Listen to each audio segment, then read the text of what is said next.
First of all, I wish to... Am I on? Take me off. I want to congratulate. It's a fine orchestra, a very excellent band, and I noticed that each musician is an artist in his own right. Marvelous. It's only when they play together they have a little problem.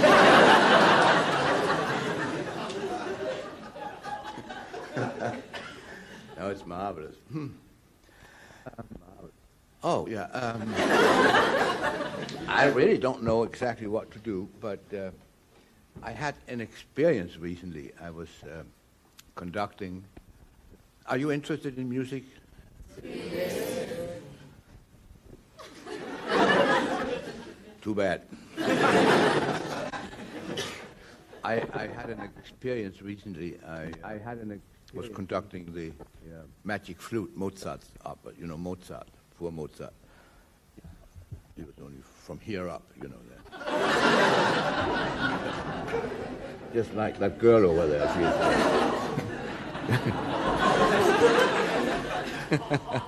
Yeah, ha, ha, ha.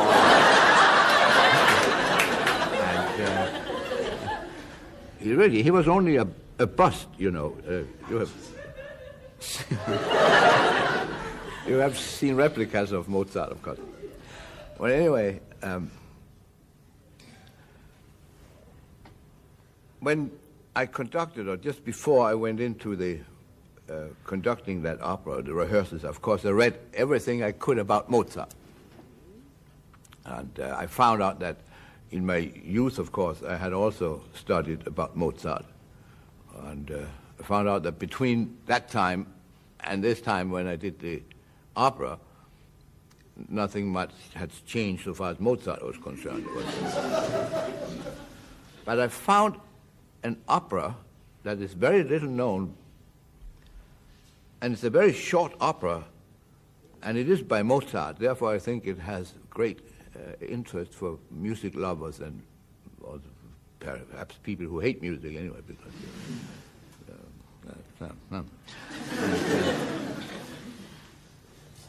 Am I keeping you?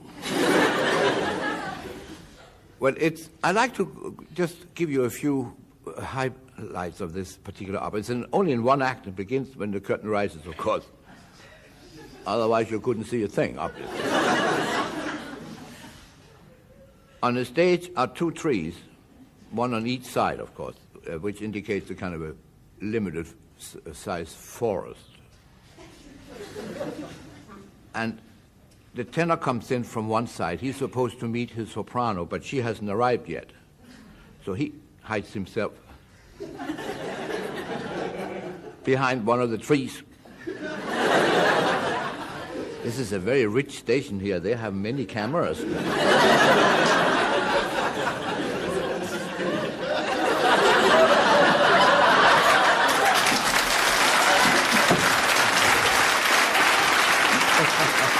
Well, this is a happy country, you know that? Yeah, of course you know it. Oh, this is a piano, yeah, now. And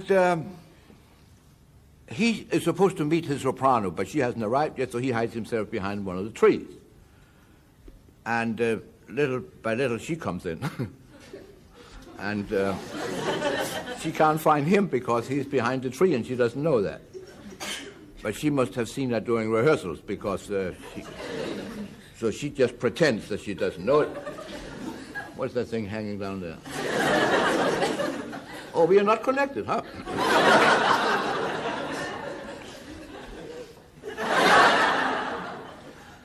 And now she goes behind the other tree. Now they're both standing behind each tree, and the chorus comes in, but nobody knows why. Except Mozart, and he's dead, of course.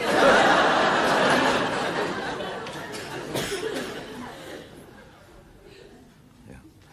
Now the father comes in, and her father comes in. He's very angry because she's not his daughter, really, and that has nothing to do with the opera. I found that out myself because this is what we call research.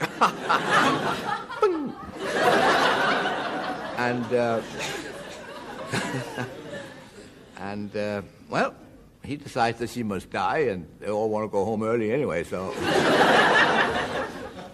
she dies, and that's the end of the opera. I just want to give you just a few of the tunes and the melodies and indication of a couple of areas that are very interesting, and particularly for music lovers. The Steinway Piano Company has asked me to announce that this is the Yamaha piano. It's a wonderful piano, by the way. I played it this afternoon, and I like it very much. You have 3 pedals. I only have 2 feet, but I don't know why.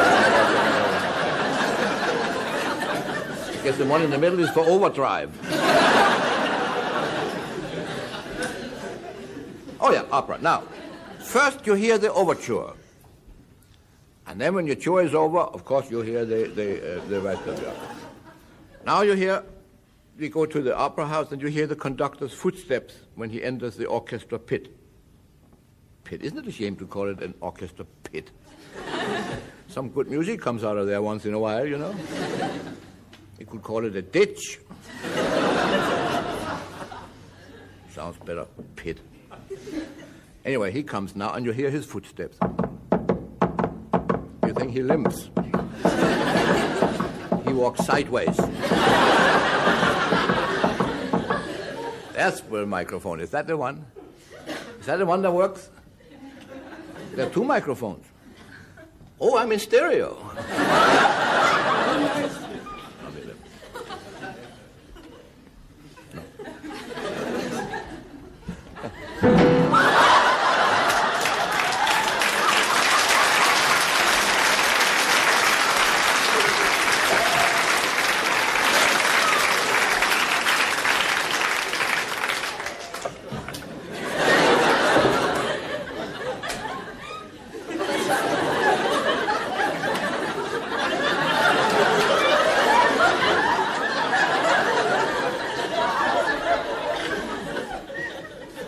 Okay, now you hear the beginning of the overture.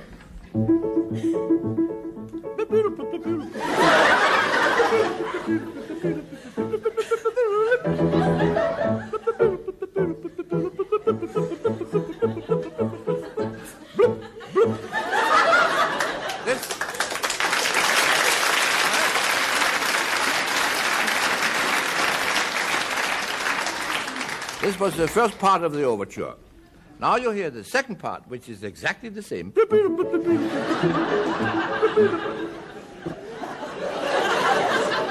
That was from Tosca, what you did there.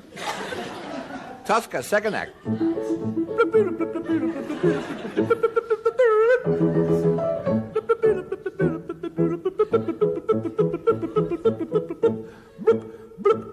Now this little blip is an extra blip we have in case we should run short of blips, but that is also good for the latecomers. They can get at least 1 blip. Now the curtain rises and the tenor comes in from that side in a single file.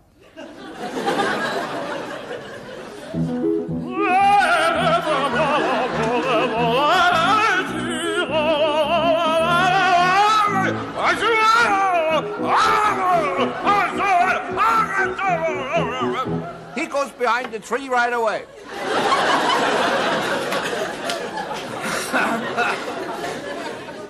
Now the leading lady comes in. She's quite a heavy soprano. She carries a lot of weight to the opera, and she comes in a single pile. Sorry about that.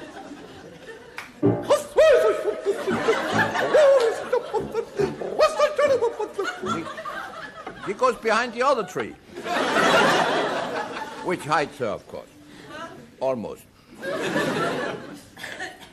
Now the chorus comes in. The lights are dim, and you can hardly see them, and that's why they are dressed in a kind of cheap underwear.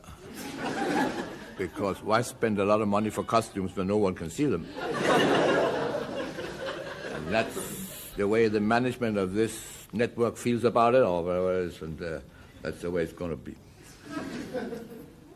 Yamaha. Asshole.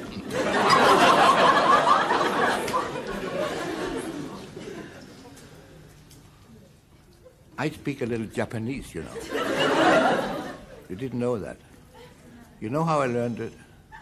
It's very interesting because there is a way you can learn to speak almost any language. At night while you sleep, under the pillow you put a tape recorder, and then you put a tape or a cassette in it. And if you keep running that every single night for maybe weeks or months, whatever time is necessary, then you subconsciously, what do you call it? You pick it up, you know, in your mind, and that's the way you can learn to speak it. Oh, we're on there. And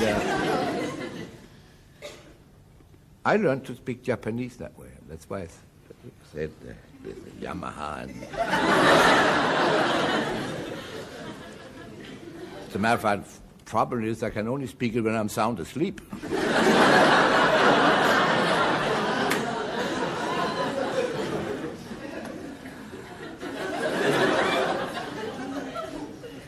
Where were we? Oh, yes, in the opera. That. Well, it's actually almost over now. The father comes in, and he's the bass.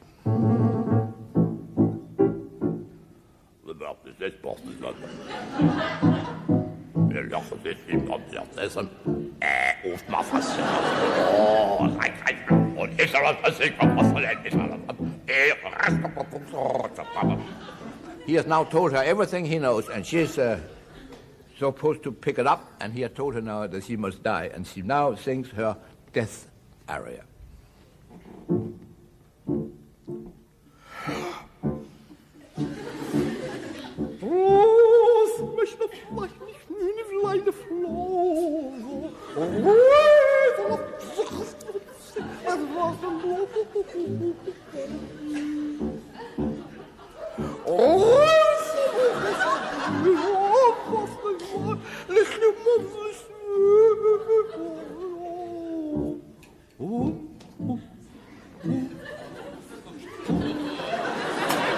And now she dies by stabbing herself between the two big trees there on the stage.